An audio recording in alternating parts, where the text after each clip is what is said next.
Welcome back to the Deep Dive. Today we are taking on a really critical but, often unseen period of human development.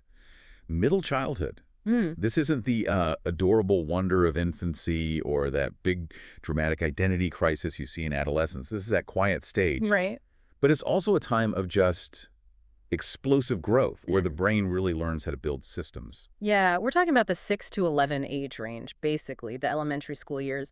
And you're so right. If the toddler years are all about discovering the world, Right, just taking it all in. then middle childhood is about discovering how to process the world logically. You see this huge shift, this dramatic move from only understanding what's right in front of you, what you can see and touch, to being able to manipulate concepts, abstract ideas inside your own mind. It really is the birth of systematic, rational thought. So our mission today is to try and create a kind of comprehensive map of this cognitive leap. Right. We've gathered material that spans everything from the oldest, the most foundational developmental theories. Right. All the way to modern neuroscience and information science, the real nuts and bolts of it. Exactly. And we'll also look at the nuances of language acquisition and the global and often, let's be honest, inequitable contexts where all this learning actually takes place. And we're going to be connecting the dots here. We'll link these classical ideas like Piaget's stages with 21st century brain scans that are literally confirming the physical impact of, say, a child's environment or stress on their ability to form memories or learn a language. So for you, listening, the goal is to walk away understanding not just what kids are learning, but the profound mechanics of how their brains are rewiring themselves to handle complexity. It's a fascinating journey. It really is. Okay. Okay, let's unpack this. How do kids learn to think logically? And to start, I think we have to establish the historical framework. We have to begin where all discussions of cognitive development inevitably land, with Jean Piaget and Lev Vygotsky. So Piaget, he really set the stage for this whole field, and he gave this entire developmental phase a specific and, I'll say, a slightly imposing name: concrete operational thought. Right. Why is that term so important? It's huge because it marks the definitive end of what he called pre-operational thinking. Most people would call it magical thinking. Okay. Before this stage, you could do that classic experiment. You pour the same amount of water into a tall, skinny glass and a short, wide glass. Right. And the kid they'll insist the tall one has more water. Right, because it looks like more. They can't hold two ideas at once. Exactly. They can't hold both height and width in their mind at the same time. They lacked what's called conservation. Ah, yes, conservation. But once they enter this concrete operational stage, and this is the key, they can reason logically, but, and this is a big but, only about direct experiences and perception. So things they can actually see or touch or concretely imagine. Precisely. They can solve problems they can manipulate. They're no longer fooled by just how things appear. And that transition, that's the true hallmark of cognition in middle childhood. Okay, so this framework gives us two major skills that kind of demonstrate that the child's internal logical machinery is, well, it's finally up and running. Let's start with the first one: classification. Classification is the ability to organize things into groups or even nested hierarchies based on some kind of shared characteristic. We take this for granted as adults, but it's a massive logical step. So? Well, before this stage, a child might understand that, a beagle is a dog, but they really struggle to get that dog is also a subset of a bigger category, like mammal, and that mammal is a subset of animal. So it's not just about grouping things. It's about understanding the relationships between the groups, the whole system. Exactly. They master the system of organization. They can fluidly move up and down that hierarchy. And the sources we looked at, they note that this skill is typically locked in, fully mastered by around age 8. And that must make learning so much more efficient. Oh, incredibly. Because new information isn't just this long list of random facts anymore. It has a place to go. It fits into a known system. Okay, and the second skill is seriation. Seriation. It's the understanding that things can be arranged in a logical series. Like putting sticks in order from shortest to longest. That's the classic example. Or ordering items by weight or by volume. It's absolutely critical for math, for science, even for time management.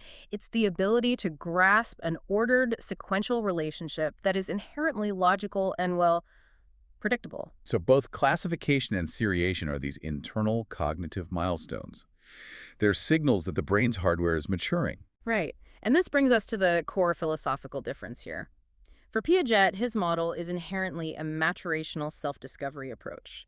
The progress is dictated largely by the child's internal biological clock, helped along by them actively exploring the world. Which makes sense, but it also feels incomplete. It is, and this is why Vygotsky provides such a vital contrast. While Piaget is looking inward at the brain's maturational clock, Vygotsky swings the focus completely outward. He emphasizes sociocultural contexts. So it's the classic debate, nature versus nurture.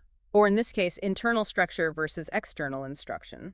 Vygotsky argues, really powerfully, that knowledge is acquired primarily from the social context. For him, the actual school building is less important than the quality of the interactions happening around the child. So the role of instruction is central. Education is happening everywhere. Everywhere. It's guided by social norms, by cultural values. And the child, in Vygotsky's view, is seen as an apprentice in learning. An apprentice, I like that. Yeah, they acquire their skills through guided interaction with more knowledgeable members of their society. That could be parents, teachers, even older kids. They don't just figure it all out on their own.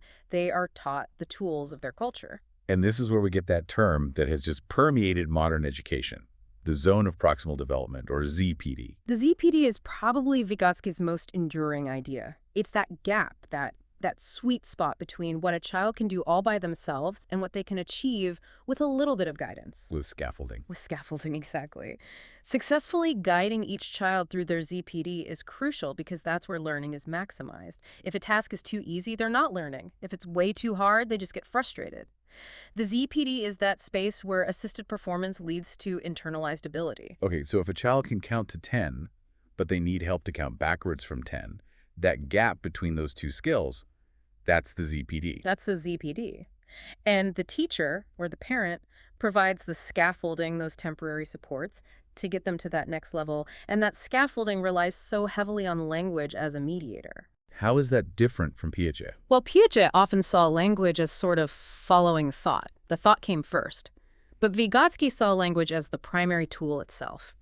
It's how we transmit those cultural classification systems, those rules of seriation. It's a vehicle for shared understanding and for assisted learning. So if we pull back and look at the big picture here, what's the really profound implication of Vygotsky's framework when it comes to cultural impact? The profound implication is that culture affects both the content of what you learn and the method of how you learn it. Okay, give me an example. Sure. If one culture prioritizes, say, oral history and using mnemonic devices, the learning method will emphasize social memory and recitation. But if another culture prioritizes abstract algebraic reasoning, the method will probably emphasize structured, isolated problem solving. So the tension between Piaget and Vygotsky, it explains why cognitive growth seems to happen in similar stages everywhere, but also looks so different from culture to culture. Exactly. What's so fascinating is that you really have to integrate both viewpoints. You need both. Piaget gave us the blueprint for the concrete operational structure, the hardware of logic, which is often ready around age 8. And Vygotsky gave us the operating system. The operating system and the apps. The social and cultural tools that teach the child how to use that new hardware effectively. You absolutely need the structural readiness and the guided instruction to achieve true proficiency. You know, if we connect this to the real world, it explains why just handing a kid a textbook in a vacuum almost never works. It's rarely enough. The learning process has to be dynamic, it has to be social, and it has to be tailored to that child's readiness level, constantly pulling them through that proximal zone. Okay, so let's move from those classical theories to a more modern perspective. Now we're looking at the actual gears and levers of the brain. And this is where the information processing theory comes into play. It treats the human mind sort of like the ultimate complex machine. Right. This gives us that modern neuroscience-informed view. It compares human thinking to, by analogy, how a computer analyzes data. And the real elegance of this theory is that it lets us analyze precisely where a child might be struggling. Is it the input, the retrieval, the analysis, or the output? It's like diagnostics for the brain. It is. So let's break down the four-step process that defines this theory, because I think it applies perfectly to a kid sitting down to do, say, a complex history assignment. Okay, step 1. Like a computer, people have to sense and perceive large amounts of information. The child is taking in data from the textbook, from the teacher's lecture, from images, maybe a video. That's the input stage. Step 2 is the filtering. This is where, like a specialized search engine, we have to seek out the relevant information. The child has to filter out the kid tapping his pencil next to her, ignore the font size in the book, and just focus on the key dates and names for the assignment. Hmm. And then step 3 is the analysis engine. We have to analyze the information. This is where we apply our cognitive software. The child takes those facts and starts cross-referencing them, synthesizing them, interpreting them according to the rules they've learned. It's the critical thinking part. And finally, the output. We express our conclusions, maybe by writing an essay or filling out a worksheet, which is a lot like the totals being calculated and displayed on a spreadsheet. And when we talk about learning happening in middle childhood, it really means improving the speed and efficiency of every single one of those 4 steps. Nothing improves those steps quite like the power of practice, which leads us to this concept of automatization. Yes. Automatization sounds so clinical, but it really is the hidden superpower of the middle childhood brain. It absolutely is. It's the process where a sequence of thoughts or actions is repeated so many times that it starts to run entirely in the background. It requires no conscious thought. Like reading. Reading is the classic example. When a child moves from painstakingly sounding out every single word to just instantaneously recognizing the word cathedral, they have automatized that decoding process. And why is that so critical from both a neurological and an academic standpoint?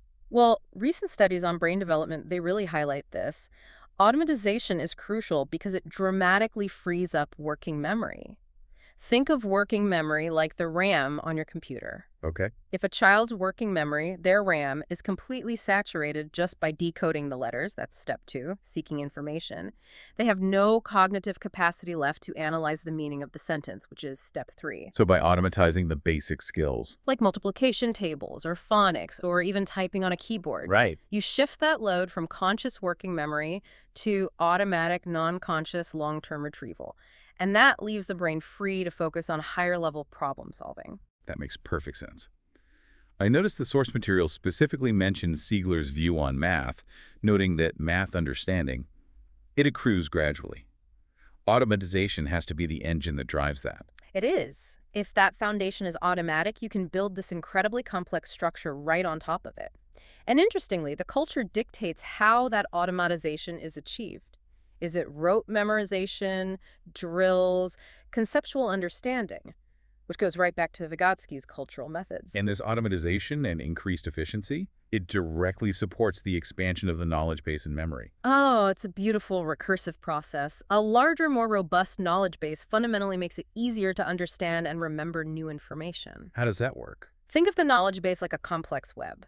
The more strands you have in that web, the easier it is to attach new information because it has more existing anchors to link to. So if a kid is studying the Civil War and they already have a solid knowledge base about U.S. geography and maybe the definition of a tariff, the new information about the war just sticks much more easily.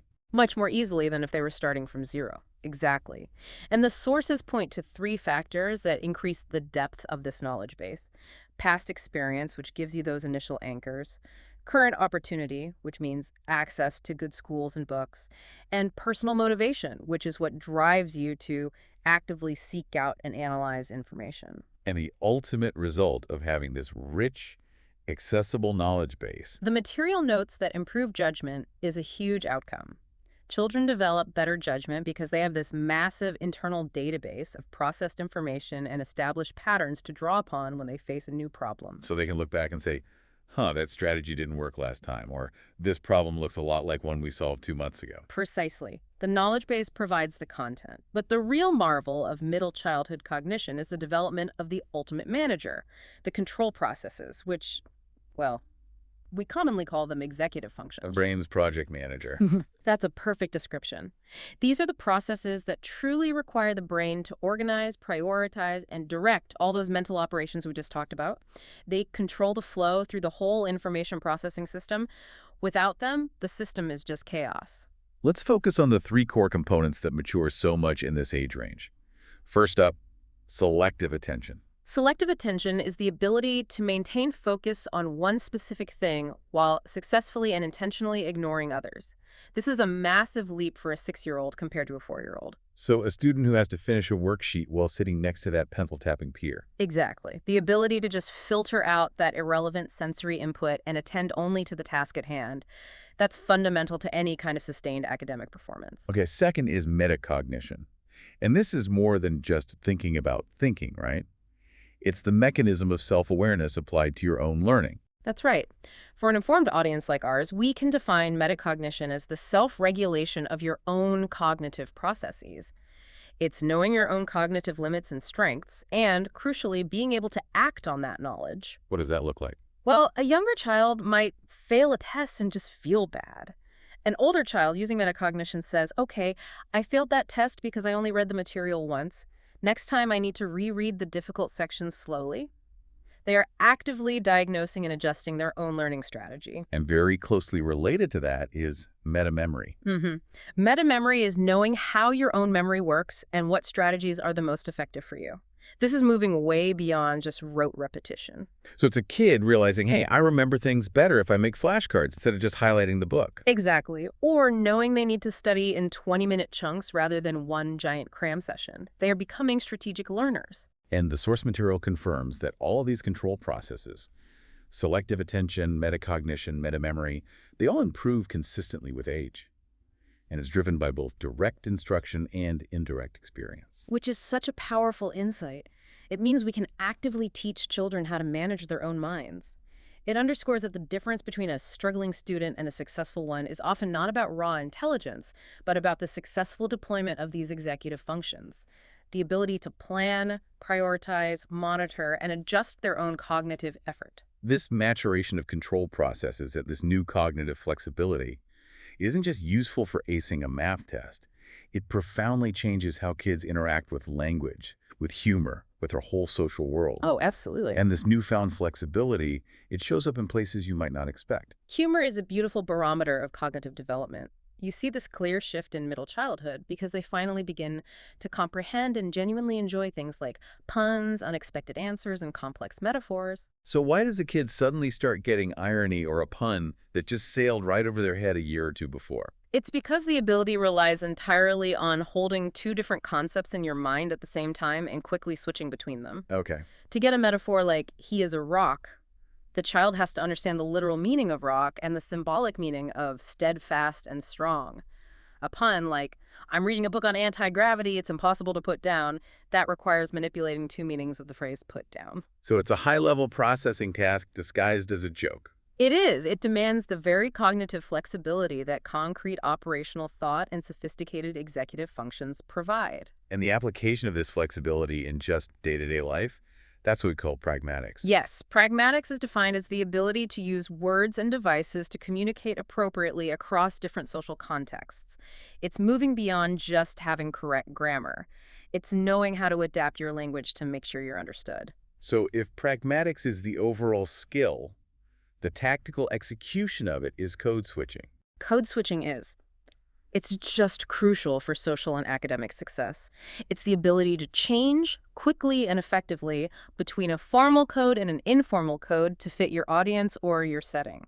A kid learns pretty fast that describing something that happened on the playground to their friends requires very different language than reporting that same event to the principal. Exactly. And those linguistic codes are vastly different. How so? I mean, each code varies in tone, pronunciation, gestures, sentence length, idioms, grammar, and vocabulary. The formal code, the one you use in school, it demands complete complex sentences and specific terminology. Whereas the informal code, The one you use with your peers, that might rely heavily on slang, shorter sentences, and a lot of shared context that you don't even need to say out loud. Mastering code switching shows immense linguistic and social dexterity. the sources highlighted a really interesting correlation here. The ability to code switch successfully correlates highly with school achievement. And that's true even for kids who only speak different dialects of English. It's almost like an adaptability index. It speaks volumes about the value of social intelligence in an academic setting. The child who can recognize the social norms of a classroom and adapt their language to fit, well, they're more likely to be seen as capable. And they're better equipped for tasks that require formal language, like writing an essay or giving a presentation. And this dexterity brings us right to the context of bilingualism and language learners, which is a growing reality in classrooms all over the world. Right. And when we analyze bilingual brains, the source material gives us a clear starting point. There are no detectable brain differences between monolingual and bilingual kids when it comes to learning language in the first 3 years. That initial robust acquisition pathway, it's universal. But the journey kind of diverges later in middle childhood, doesn't it? It does. The brain changes with age to accommodate a second language, which suggests that while the foundational learning is similar, maintaining and using two separate language systems requires specific neurological space, you could say, as the brain matures. And bilingualism often comes with big cognitive benefits. Huge benefits. It often enhances those executive functions we just talked about, especially selective attention. Now, we should also be really precise about the definition of English language learners, ELLs, at least in the U.S. context. Yes, this is a critical distinction. ELLs are specifically defined as children whose proficiency in English is low, and that's usually based on a score on a standardized test. It's a measure of tested proficiency, not what language is spoken at home. So a child can speak Spanish or Mandarin at home, but still be perfectly proficient in English. And they would not be an ELL. That designation is strictly for low proficiency that requires specific academic support. So for those children who are designated ELLs, the big question for educators and policymakers is still, what works best for second language acquisition? And a little frustratingly, the sources confirm that the research is not yet clear on which specific instructional approach is definitively the best. You have strong advocates for different models, including full language immersion or teaching the second language as a foreign tongue, which often starts later, or various forms of bilingual schooling and ESL. Okay, so if the instructional model itself is still up for debate, what are the non-instructional factors that reliably predict success? There are several factors that consistently show up across studies. The most critical one is the literacy of the home environment. Frequent reading, writing, and listening, even if it's all happening in the native language. It builds overall linguistic skills and a strong knowledge base that just transfers over to the second language. That makes sense. What else? Other factors include the overall national culture around multilingualism and, maybe most powerfully, the warmth, training, and skill of the teacher. A supportive, well-trained teacher can often make up for flaws in the curriculum model. So whether a kid is mastering a metaphor, or code switching for a book report, or learning English as a second language, it all comes down to that maturing cognitive flexibility, interacting with high-quality social support and rich exposure to language. That's the formula. Okay, so we've explored the internal mechanics of the mind. Now we have moved to the external environment, the structures, the systems, and the socioeconomic factors that can either nurture or, well, inhibit this cognitive growth. We should start with educational systems and structures. It's really important to note the global contrast here. In most nations around the world, think France, South Korea, the central government sets the public education standards, dictates the curriculum, manages teacher certification, and controls most of the funding. So it's a very standardized, centralized system. Generally, yes. The United States is a significant outlier in this. How so? Well, in the U.S., while there are federal guidelines, it's the local jurisdictions that provide most of the funding and guidelines. And this decentralized approach leads to just massive variations in resources, quality, and philosophy from one town to the very next, often depending heavily on the local property tax base. In this decentralized structure, it fuels these ongoing political and public debates about the various types of education available, at least in the U.S. Oh, absolutely. The material lists the major models, and all of them are continuous sources of controversy. You have public schools funded by the state, charter schools, which are public but operate under a different set of rules, private schools, which require tuition. And then you have the really intense debates over vouchers, which let public funds be used for private tuition, and also the rise of homeschooling. Right. And these decisions, they reflect really deeply held beliefs about the role of government, community, and parental choice in education. Now, beyond the official curriculum, the stuff that's explicitly taught in textbooks, we also have to consider the potent and often invisible influence of the hidden curriculum. This is such a powerful concept. The hidden curriculum refers to all the unofficial, implicit, or unstated patterns within a school that influence what children learn. So everything from the behavioral norms expected in the cafeteria to the messages that are conveyed through school assembly themes. Exactly. It's the ambient culture of the institution. And it's shaped by factors like the ethnicity of the teaching staff relative to the student body, and crucially, the often unconscious teacher expectations. So if a school environment implicitly values, say, quiet compliance over vocal curiosity, that's part of the hidden curriculum. It is. Or if a teacher subconsciously holds lower expectations for students from a certain background, the subtle behavioral cues, A little less encouragement, fewer challenging questions. They send this powerful implicit message to the child about their value and their potential. And this connects directly Mhm. and devastatingly to the findings about the impact of poverty and socioeconomic status, USES, on learning. The connection is impossible to ignore. There is an undeniable and strong correlation between academic achievement and socioeconomic status. And this isn't just a simple observation. The sources outline specific, measurable causal factors for low achievement that are rooted in the environmental realities of poverty. Let's detail those causal factors because they're really far-reaching. They are. First is limited early exposure to words. Children in high SES households hear significantly more complex vocabulary and rich conversational turns, which builds a more robust knowledge base right from the start. Okay, 1 second. Second, the teachers' and parents' expectations and education level. They feed into both the home environment and that hidden curriculum. Higher parental education correlates with higher academic expectations and support. And finally, there's the role of macrosystem resources. This is where the whole community context comes into play. Right. Macrosystem resources are the structural supports available at the community level. Things like reliable public libraries, access to quality parks and safe public spaces, stable healthcare, adequate infrastructure. When these resources are scarce, the daily chronic stress load on both the child and the parent just increases exponentially. Which creates a much less stable foundation for learning. Much less. And this is where the neuroscience confirms the structural injustice of it all. The material explicitly discusses the physical impact of SES on the developing brain. This is the really critical insight, I think. It is. Brain scans confirm that the development of the hippocampus, which is the brain structure essential for memory, for learning, for emotional regulation, is particularly affected by low SES. The chronic stress that's associated with poverty can inhibit hippocampal development. It literally impacts the organ most responsible for building that knowledge base we talked about. And this physical impact directly affects language acquisition, too. Yes. The same scans confirm that language learning and the processing centers involved in language proficiency, they're measurably affected by SES. Research confirms that language proficiency is directly related to specific, measurable brain activity patterns. So the environment of poverty, it doesn't just limit opportunity, it physically shapes the neurological foundation of learning. Particularly in those critical centers for memory and language. That context have to be front and center when we try to evaluate academic systems globally. Which leads to the question, how do we even measure academic success across these radically different environments?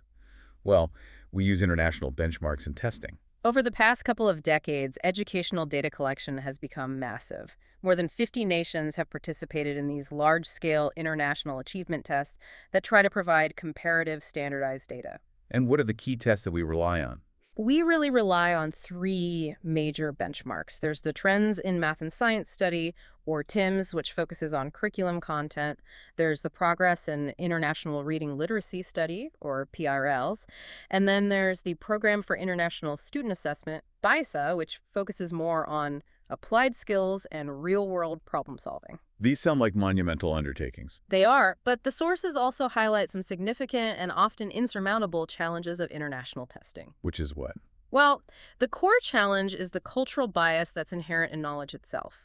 Despite extensive measures to maintain validity and standardization, it is fundamentally impossible to design test items that are equally challenging and equally culturally relevant to all students across all cultures. What's essential knowledge in Finland might be totally irrelevant in Brazil. Exactly. So these tests are, by necessity, measuring a certain set of prioritized global skills, not the full spectrum of intellectual capacity. So given all this testing and this highly varied educational landscape, where does the U.S. stand in all this? The picture's a bit mixed. National tests indicate that U.S. children's academic performance has generally seen improvements over the past decade. But when we look at the international rankings, the U.S. remains far from the top. So what does that suggest? It suggests that while U.S. schools might be improving against their own benchmarks, the rate of improvement in top-performing nations, especially in East Asia and Northern Europe, is just outpacing them. Or their curricula are simply prioritizing skills that are more heavily weighted by these international tests. And finally, we have to acknowledge the constant friction in this whole system. The persistent controversies and political gridlock that surround education everywhere. Education touches on our most fundamental philosophical beliefs, which means consensus is rare. The source material lists a whole array of ongoing controversial issues that just dominate policy debates. Like the priority for public versus private education. So, vouchers, charters, the role of religion in public schools, the inclusion of the arts in curriculum. And then you have the highly practical debates. Like, what's the optimum class size? What is the genuine contribution of computers versus traditional instruction? And how do we best support soft skills, things like resilience and collaboration in the classroom? And all of these issues tied directly back to funding and cultural values. They do. The material notes that parents' main role is to support the teacher and their child's learning. But when it comes to the large structural decisions that dictate curriculum and resource allocation, well, partisan political controversies often create gridlock. And that makes definitive, research-driven decisions about schooling extraordinarily difficult to implement consistently. And inconsistent policy, just like an unpredictable environment, is precisely what a child's developing hippocampus and executive functions do not need. The context is everything. The environment that shapes their physical brain and their language exposure is inextricably linked to funding decisions that are made in a political arena. Tag, outro. Wow. So this deep dive has really spanned the entire spectrum of cognitive development in middle childhood. It's a period defined by that critical leap to logical, organized thought, what Piaget called concrete operations, the ability to classify and to seriate. And we saw how essential Vygotsky's framework is for applying that new structure, viewing children as apprentices who are guided through the zone of proximal development, with language acting as that core cultural tool for transmitting knowledge. The mechanics of the mind showed us that information processing system, and I think more importantly, the rise of the executive functions, selective attention, metacognition, and metamemory, the brain's internal managers that allow for sophisticated learning strategies. And we learned that this cognitive dexterity, it expresses itself linguistically. It allows children to enjoy complexity, like humor, and to successfully code switch their language to navigate all these varied social and academic settings. And I think most critically, the dive revealed the powerful and measurable impact of external factors. Yeah. Socioeconomic status isn't just about money. It directly correlates with the physical development of the hippocampus and the language centers of the brain. It confirms that systemic inequity has a profound neurological footprint on a child's capacity to learn. It really does. Yeah. Which it brings us to a final thought. Given that culture affects both the content and the method of learning, and that central governments or local jurisdictions in the U.S. often dictate what is taught and how it's funded, consider this provocative thought for a moment. Okay. How much is educational success truly a reflection of a child's individual cognitive capacity? And how much is it fundamentally a reflection of the knowledge and the cultural values that their community and their nation explicitly choose to prioritize and to fund? You know, if a country prioritizes math and science rankings above all else, what critical soft skills or even arts and humanities are implicitly being undervalued or starved of neurological resources? So the question for you to think about is, what knowledge does your culture value most highly, and what resources are you allocating to ensure the next generation masters it?